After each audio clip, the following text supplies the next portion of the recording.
Ang sining ay isang bahagi ng ating kultura na nagpapakita ng ganda at kahulugan ng ating buhay. Sa bawat obra, maaari nating makita ang damdamin, pananaw at karanasan ng mga tao. Kung kaya sa pagdiriwang ng National Arts Month, naglabas ng libro ang isang art museum, tampok ang mga obra ng world-class visual artist na si Mark Orozco Justiniani.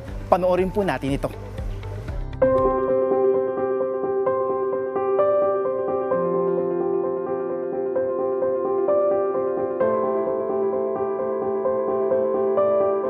May iba't ibang kahulugan ang bawat obra, sa mismong may-ari man o sa mga nakakakita.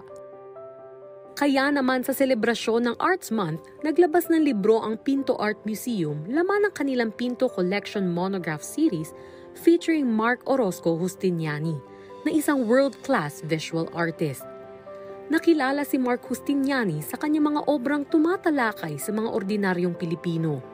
Dumagsa ang mga art enthusiasts sa nasabing book launch kung saan nagkaroon sila ng pagkakataon na makapagpa-picture at mapirmahan ng libro ng mismong featured visual artist.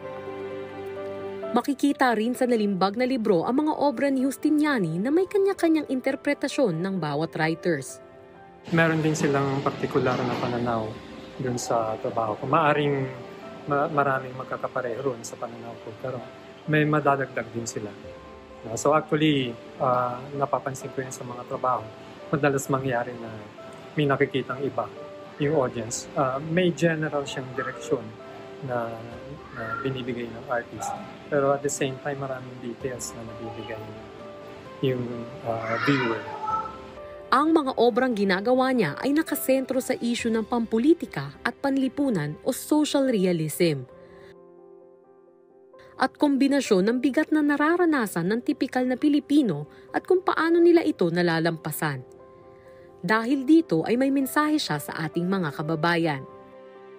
Living a life is a privilege. Or to be alive is a big privilege. Don't squander it. Be aware, be a good observer. Be critical, but don't be too cynical. Enjoy what you have. A lot of people are actually suffering. And kung hindi naman ganun katindi yung mga burdens natin sa buhay, then we should find ways to appreciate what life has to give. Sa bawat obrang ginagawa ay binibigyan niya ng kaalaman na lahat tayo ay may boses sa kahit anumang paraan.